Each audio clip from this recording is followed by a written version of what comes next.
Afternoon, lovely viewer. How are you today? Well, we're gonna do a full tour today. I think we're gonna go round, look at my garden, and I'm gonna show you some things that are going well and some things that aren't going so well. Whereabouts are we now? Towards the end of July the 20th. So it's late enough in the season now. We're starting to see the problems that start to come through, and also some things that start to do well. And this is the Poet's Wife, and this I think it's a couple of years old now, 2 full summers I think it is. It's been in the ground, and this year it really is doing fantastically well. Now, in previous years it's been sort of very floppy, and it's diseased. It has been diseased previously, but this year it's healthy, and thankfully now it's putting up some really good growth, some strong growth. And you can see down here, for whatever reason this year it's starting to do well. This stem is supported. It's got a lovely fragrance. Yeah, lovely fragrance. That stem's supported, but the other stems, for the time being, I'm just leaving them on their own. But that's the Poet's Wife. I'm very pleased with that this year, I have to say. And this is a new one. That's Rose Courage. You can just see it starting to flower now. I've just planted it in between these 2 roses here, just at the back. And that is a rose. I've planted it probably 3 inches, the bud union 3 inches beneath the soil line. I thought I'd give that a go. I think it was Country Boy, was it? Country Boy, who said, you know, plant them deeper. Most of my roses are planted, the bud unions flush to the soil level or above. Virtually all of my roses. And as he pointed out, you know, I think the life expectancy of some of these grafted roses is not as long as you might think. So I thought I'd give that a go. Just plant the bud union those 3 or 4 inches beneath the soil and see if those stems start to root. So it's just a look-see. I'm going to give that a go and see how we get on. But this is Elizabeth. You know this rose, and this is something else that's done very well this year. It hasn't been out of flower, I don't think, this season. It's just been relentless in terms of its flowering, and it's grown big as well. So that's that was new when I got it. Was it a few years now? And this is Porcelain Parfumer. I haven't planted this one as yet. I'm still trying to work out where it's going to go. But Porcelain Parfumer, another fragrant rose. We had a lot of heat yesterday, 30 degrees. But it's holding its colour. It's still looking good. In fact, I am surprised at Poet's Wife. With the heat that we had yesterday, all of these flowers were open, and I think that Poet's Wife, I'm getting a good duration out of those flowers, sort of 7 days, which for David Austin is very good. This rose here is another beautiful rose. It's Distant Drums. It's another rose that's potted. I don't know where it's going to go as yet, but the actual flower I do like, I have to say, albeit I'm not convinced with the fragrance. I'm getting like a clove sort of fragrance from it, but it certainly is a lovely flower. Now this rose here is a rose that you haven't seen before. This was a gift from Dilly, My Cute Rose Garden and the dog, and it's the updated version of Deep Secret from Tantal. It hasn't flowered for me as yet. It's one of these things. It gave me a load of blind stems in this sort of cold start of the season we had, so it's yet to flower. But that's where the new Deep Secret has gone, and as you know, we've got Chippendale just behind there, and that's another rose. It's flowered for me all year, but unfortunately it's not in flower as yet. In fact, that looks good there. Should we go for the money shot? Shall we go for the money shot? Just there somewhere, I think. I reckon so. This here, Lady of Shalott, this has got to be a few years old now. It's in a baseless pot down here, but it's starting to throw up some strong growth. It's a rose that, it's another rose that was very floppy for me when I first got this rose, but it's now starting to throw up some decent canes, some strong canes. And as always, Laguna in the back there, as you can see, in desperate need of a deadhead. But still, we're seeing new canes with buds on come up. Laguna's been relentless this year in terms of its flowering, I have to say. It really has been relentless, just bud after bud after bud, flower after flower. I'm actually surprised that Kordes, they say that Rose Laguna has got strong fragrance. That's what they try and sell it as, but I never get strong fragrance from it, I have to say. But this here, that's another porcelain parfumer there. I don't know where that's gonna go.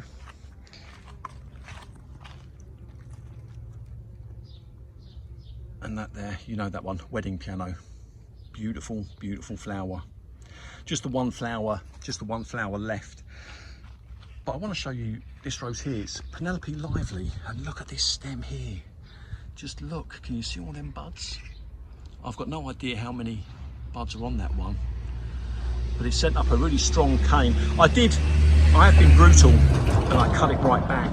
I cut all this right back, but it's still a rose that it's been in flower for most of this rose season. It really has. It's always in bud, and it's quite sturdy now that I've cut it back. But I'm learning this year. I think you've got to cut this rose back. That's at least what I'm doing. And look at this here, Deep Secret, the original. Fantastic, absolutely beautiful. There's still more to come from Deep Secret, and in case you're wondering, for those of you that saw a previous video, I took a stem out down the bottom here,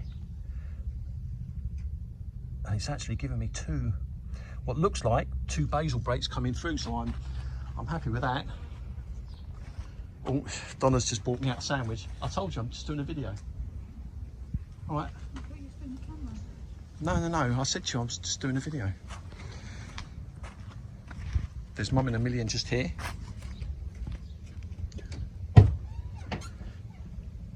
Donna's just come out. I'm meant to be working on the motorhome. I am fitting a new reversing camera, but I've been battling with it. I've been battling with it all day. I've had to go to Halfords and get a new camera, but we're just going to pop out the front very quickly. This is the start of second flush, believe it or not, for Olivia Rose Austin.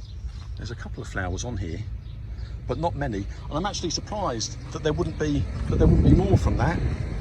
That's one of the disappointing things, but one of the things that's not so disappointing is the Queen of Sweden. This is the golf cart. This was very fast to repeat. This is the end, believe it or not, of second flush, and there's still more to come from Queen of Sweden. Desdemona, this is a new one. This was planted this year, but that's doing well considering it's a young rose. And it was Boscobel's what I wanted to show you. Look at that, Boscobel. I've got to have a smell. Beautiful, absolutely beautiful. Boscobel. It is. That's just the second flush that's coming through. That's coming through now from Boscobel. But all these very healthy. Very healthy, the roses. Queen of Sweden. Some black spot. Oh, in fact, look at this one here. This is Delish, and that there, I'm surprised it's let the side down. You know, this whole front lane, Delish. I've already defoliated it once. The health of this rose is one thing I'm not too happy with, but it's some of the things out in the back garden. You'll see in a minute. Roald Dahl. This one's potted, it's a few years old now, I guess. But you see, we're getting these multiple sort of buds now. First flush, it was just, you know, one bud per stem. But I think this next flush that's coming through from rolled dull, and I've already seen many flowers from rolled for that second flush. But let's come round here now. Yeah, we're going to go out, we're going to do it, we're going to go in the back garden, because there's I am very happy with this bed here. Very happy with this bed here. It does get good sun, good morning sun, and into the afternoon as well. So perhaps it can't come as a surprise. But we're going to come out here.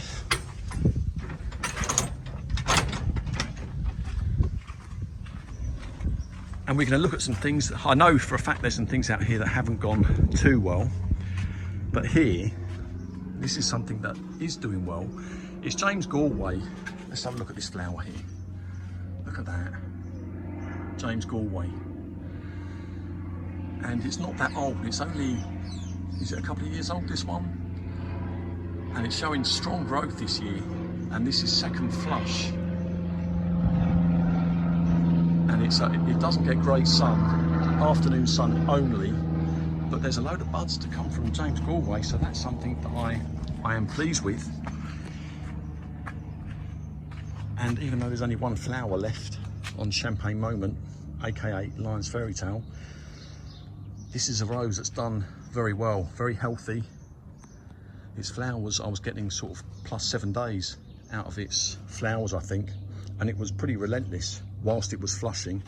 But now second flush is going to be coming through. Oh, look at Shawnee, he's having his ice cream.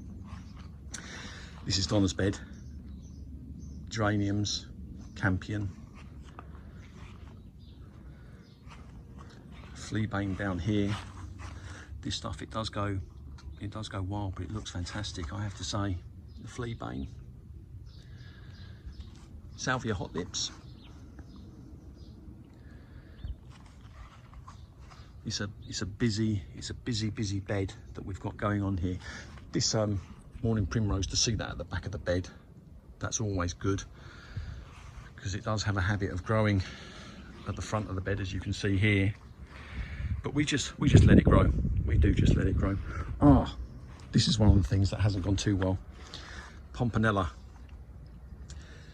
Pomponella pretty much nearly died on me, I think. We had a catastrophe with Pomponella. I'll try and add some footage if I can in this video here, so you get to see the leaves. But the leaves, they started to go very unusual. They developed a pattern, and I think, I'm still not certain, but I think it was too much water. We have like very clay soil down here, and I think maybe some water got trapped down there, and I think it was too much water. I've stopped watering it. That's the only thing I've done. I mentioned on the Rose Geeks Facebook page, you know, I showed some photographs, and a number of people said that it might be spider mites, and it wasn't spider mites. I checked, it definitely wasn't spider mites, and I think it was too much water. But now you can see it's starting to make a recovery. But that's, you know, we have these problems. At least in my garden, I do. But there's Fruity Parfuma, very fragrant. Yeah, when I injured my back in the winter, normally I would thin this out more and all around there. And in fact, when Pomponella went down, I did fear that it might be getting strangled, but I dug all around the rose, and there was nothing strangling its roots. So I really do think it was, in my instance at least, I think water was sitting down there. But it's making a recovery now. That's Earth Angel. Now this here is Brother Cadthorn. This is another problem. It's grown well, as you can see. How old is it now? I think this is going to be its third full summer. And this year it is growing well. That's not black spot there. You see there's something's been eating its foliage. But the flowers this year, Gav tells me that his flowers on his Brother Cadthorn lasts between a week and 2 weeks. On my Brother Cadthorn, I'm getting between 1 and 2 days. Now, Brother Cadthorn, it is one of my favourite roses.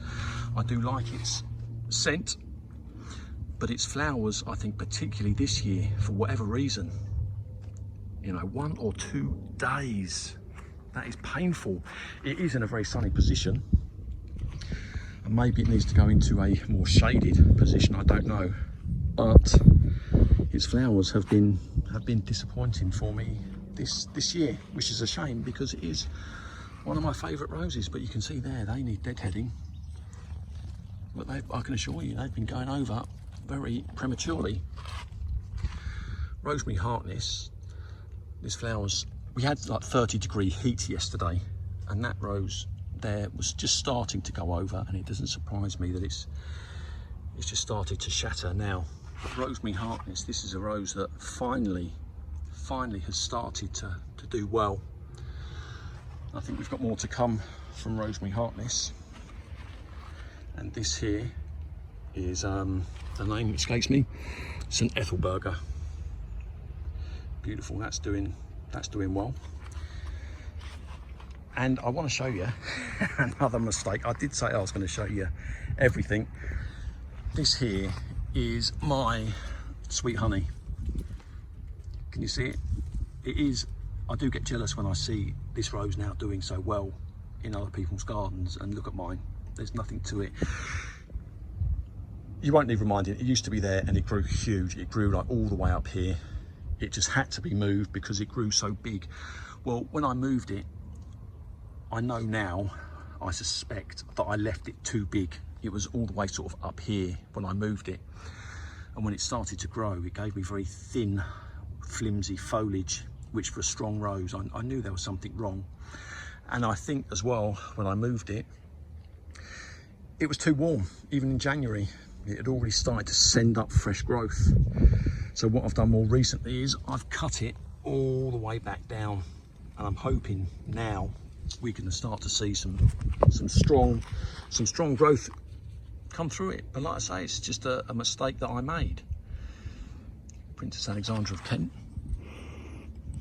lovely and fragrant, beautiful. Now this rose here, I wanted to show you this rose because I don't think it's a rose that you've actually seen in flower in my garden as yet. It is rose Kiss Me Kate. It's a Kordes rose, a climbing rose. And like many of my Kordes roses this year, I think with the colder temperatures, this sent me up just a whole load of blind stems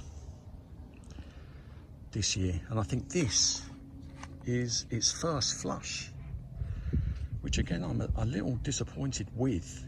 It's not, I think this is only its second full summer, but now thankfully it's starting to grow. Lovely and fragrant, a lovely fragrance indeed. It needs a bit more support there, and like I say, it is potted there, and that's not in a particularly huge pot. By the looks of it, it needs some water as well. But we'll see how we get on with Kiss Me Kate. And there's just one last rose. I wanted to leave you with this rose here because it's just an update on my rose Lilac Wine. And this is a rose, for those of you who don't remember, it was just abandoned. This is just all stinging nettles here. It's like food waste goes here, compost, it all gets thrown in. And I threw Lilac Wine, rose Lilac Wine in here. I didn't even plant it. Now this rose, it hasn't been deadheaded, it hasn't been fed, it hasn't been watered, it hasn't had anything. It's got all these stinging nettles growing all around it. And as you can see, it is as tough as old rope. There's no disease on it. And it is just flowering. It's as tall as me. In fact, it's taller than me over the back there. That is a remarkable story. And it's tragic when you consider that Dixon roses, the family who bred this rose, they're the oldest rose breeders in the world. The oldest rose breeding company in the world. I think they've stopped trading now, or they're about to stop trading. But this is testament to them as a company and their ability to breed roses. That there is as tough as old rope. Now, what am I going to leave you with? There's a couple more things here I want to show you. One is Audrey Wilcox. I just noticed that across the back there. That's lovely. I need to have a smell. This here is my Penelope Lively. Now, for right or wrong, it's a new rose, bare root this year, and the growth that it gave me was very flimsy, and despite it being a new rose, I bit the bullet and I cut it back in the hope that it will give me some stronger growth. Perhaps I shouldn't have done that. With it being such a young rose, maybe I should have just left it to develop, but I decided to cut it back, and we'll see what happens there. Now this rose here, Summer Romance, I've got two out the front that are planted in the ground. This one is potted, and it's got to be a few years old now. And as I've said in previous video, this was a rose that for some reason it developed a lot of disease this year, and I ended up defoliating it from the top all the way down to the bottom because of black spot. Now thankfully, as you can see, the foliage is starting to come back now. It's still got its size here. It's starting to bud up nicely as well. You can see here. So I'm hoping for the remainder of the year this is going to go back to how I remember this rose performing, which is very, very well. But so far, but you know, these things, they happen in our rose gardens. We have all the best intentions, and sometimes things don't go quite according to plan. But I'm going to leave you. You know who I'm going to leave you with. I'm going to leave you with Shawnee Boy. Which side am I going to come down this side? That is a GPS tracker he's got on there. It's not one of these choke things. But there you go, Shawnee. Right, lovely viewer. I hope you have a lovely day.